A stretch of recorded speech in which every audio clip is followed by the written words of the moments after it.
জুলাই গণঅভ্যুত্থানের বর্ষপূর্তি উপলক্ষে ঢাকার মানিক মিয়া এভিনিউতে বর্ণাঢ্য অনুষ্ঠানের আয়োজন করা হয়েছে। রাজধানী সহ বিভিন্ন স্থান থেকে লোকজন এসে জড়ো হচ্ছেন অনুষ্ঠান স্থলে। দিনব্যাপী আয়োজন উপলক্ষে আশপাশের এলাকায় নিরাপত্তা জোরদার করা হয়েছে। আমাদের সহকর্মী রিফাত তাসনুব আছেন সেখানে, তিনি আমাদের সাথে যুক্ত হচ্ছেন। রিফাত, বিকেল ৫টায় ঘোষণাপত্র পাঠ করবেন মাননীয় প্রধান উপদেষ্টা। তার আগে দিনব্যাপী বেশ কিছু আয়োজন আছে, তো এখন কি আয়োজন চলছে সেখানকার সার্বিক অবস্থা জানাবেন আমাদের। হিমাদ্রি, ছাত্র জনতার গণঅভ্যুত্থানের ঐতিহাসিক যে দলিল জুলাই ঘোষণাপত্র আজ ঘোষণা করা হবে। অন্তর্বর্তী সরকার প্রধান সেটি ঘোষণা করবেন বিকাল ৫টায়। আসলে সেই অপেক্ষায় কিন্তু সবাই রয়েছে। বিভিন্ন রাজনৈতিক দলগুলো যেমন রয়েছে, সারা বাংলাদেশের মানুষই কিন্তু রয়েছে। আপনি জানেন যে একটি বছর পার হয়ে গেছে, সেই উপলক্ষে নানান প্রস্তুতি এর কয়েকদিন আগে থেকেই শুরু হয়ে গেছে। আজকে চলছে শেষ মুহূর্তের প্রস্তুতি।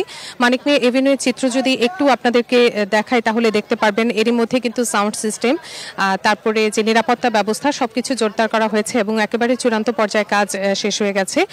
আর কিছুক্ষণ পরেই এখানে আসলে এখনই লোক জড়ো হতে শুরু করেছে। আর কিছুক্ষণ পরেই 11টার পর থেকে কনসার্ট শুরু হবে এবং বিভিন্ন শিল্পগোষ্ঠী এখানে আসবেন, এখানে তারা অংশ নেবেন, তাদের বিভিন্ন যে পারফরমেন্স সেগুলো তারা তুলে ধরবেন এবং বিকাল 5টায় মাননীয় প্রধান উপদেষ্টা ঘোষণাপত্র পাঠ করবেন এবং তার সাথে থাকবেন বিভিন্ন রাজনৈতিক, বিএনপি একটি বড় দল, বিএনপি সহ বিভিন্ন রাজনৈতিক দলের যে প্রতিনিধি দল তারা সেখানে থাকবেন। একই সাথে জুলাই শহীদ পরিবারের প্রতিনিধি এবং আহত জুলাই যে সদস্যরা রয়েছে তারাও এখানে আসার কথা রয়েছে।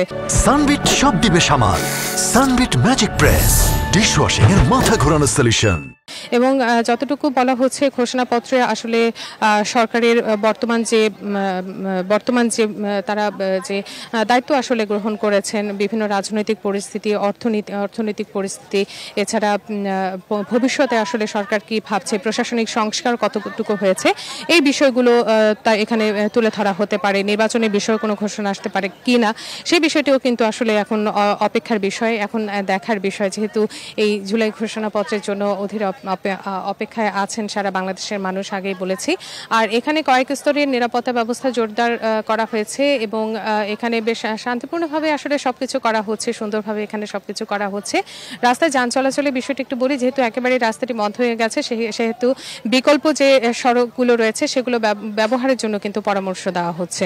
তো এটি এখন পর্যন্ত এই কিন্তু ছিল মানিক মিয়া এভিনিউ থেকে সবশেষ খবরাখবর। হিমাদ্রি। রিফাত, ধন্যবাদ আপনাকে।